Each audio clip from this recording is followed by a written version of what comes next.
अरे वा, आज तर जेवणाला सुट्टी आहे. सुट्टी आहे म्हणून काय झालं, काहीतरी बनवायला तर लागतंच खायला, कारण पोट आहे. पोट आहे म्हटल्यावर चला आता साबुदाण्याची पावडर करून घेतली, बटाटाही खिसून घेतला आणि त्यामध्ये म्हटलं शेंगदाण्याचं कूट, मीठ आणि मिरची घालून आपलं नॉर्मल थालीपीठ करून घ्यावं. साबुदाण्याची खिचडी सकाळीच झालेली आहे, कारण उपवास आहे म्हटल्यावर कोण उपाशी राहणार आहे का?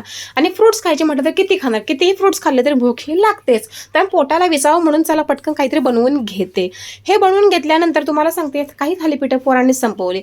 मग माझ्या वाट्याला काही थालीपीठ येतील असं मला काय वाटलं नाही. थोडंसं पीठ ठेवून दिलं का ते मिस्टर आल्यावर त्यांना बनवता येईल. चला मग सकाळचे साबुदाणे होते ते माझ्या वाटणीला मी म्हटलं घेते, दही घेते आणि हे थालीपीठ म्हटलं जाऊ दे आता, राहू दे, ह्याचा काही प्रश्नच नाही आहे. आणि नेहमी असंच होतं, काहीतरी सगळं करायला गेलं ना, कसं असतं, मुलं असतात आपली तर थोडंसं मागे पुढे गोष्टी होतात, सो काही हरकत नाही. पण भरपूर महिला असं म्हणत असतात की साबुदाणे खाऊ नये, पण काय करणार, पर्याय नाही आहे. आणि माझ्याही तोंडामध्ये साबुदाणे नुसते गारा गारा गारा फिरत असतात, ते पोटात जायचं काय नाव घेतच नाही. पण काय करणार, दही खायचं आणि ढकलायचं, दुसरं काहीच नाही. हा, एवढा मात्र की त्रास होतो.